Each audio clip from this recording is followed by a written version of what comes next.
सुख असू देत किंवा दुःख असू देत, सगळ्यात आधी आपल्याला काय आठवतो? तो देव.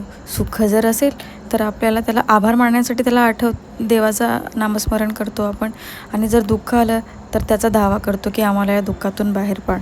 पण देवाशिवाय पर्याय नाही, हेही तेवढंच खरं आहे. तर मम्मी पप्पा आलेले आहेत आणि आई बाबा पण बरेच दिवसानंतर आले होते. तर आम्हाला त्यांना एक दत्त मंदिरमध्ये न्यायचं होतं. खरं तर आम्ही दोघे या मंदिरला जाऊन बरेचदा आलेलो आहे.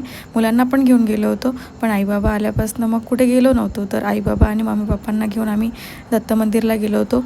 इथे असं खूप प्रशस्त असं मोठं दत्त मंदिर आहे आणि तिथे गेल्यानंतर मग आम्हाला आरतीसुद्धा मिळाली. नेमकं आम्ही आरतीच्या वेळी गेलो होत असल्यामुळे खूप छान प्रसन्न असं वातावरण होतं आणि पूर्ण वेळपर्यंत तो जो घंटी वाजवण्याचा जो नाद असतो वगैरे, टाळ मृदुंगाचा जो नाद असतो तो खूप छान चालू होता आणि खूप प्रसन्न वाटत होतं.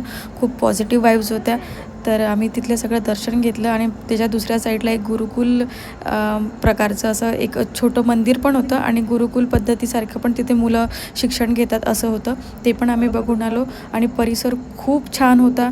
आणि तिथे अजूनही एवढं प्रशस्त मंदिर असूनही तिथे भरपूर जागा खाली होती, जिथे अजूनही बांधकाम चालू होतं.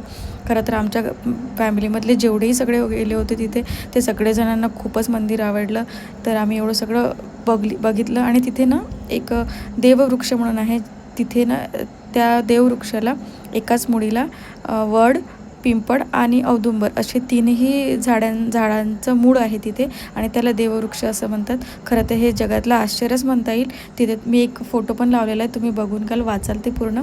खूप छान आहे आणि असं ते मंदिर होतं आणि हे सगळं पाहून आम्हाला खूप सगळ्यांना प्रसन्न वाटलं.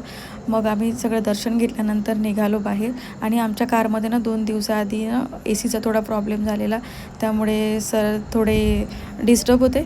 तर आम्ही एका ठिकाणी जाऊन उसाचा रस घेतला. तिथे कारमध्ये म्हातारे सगळे असल्यामुळे ते कारमध्ये बसलेले होते. त्यांना आम्ही कारमध्ये उसाच्या ज्यूसाची डिलिव्हरी दिली आणि हे इथे मोबाईलवर रिसर्च करत होते की काय झालं असेल एसीला. तर असं सगळं आमचा आजचा संडे असल्यामुळे प्लॅन झाला होता. तर चला मग भेटूया नेक्स्ट व्लॉगमध्ये. Thank you for watching.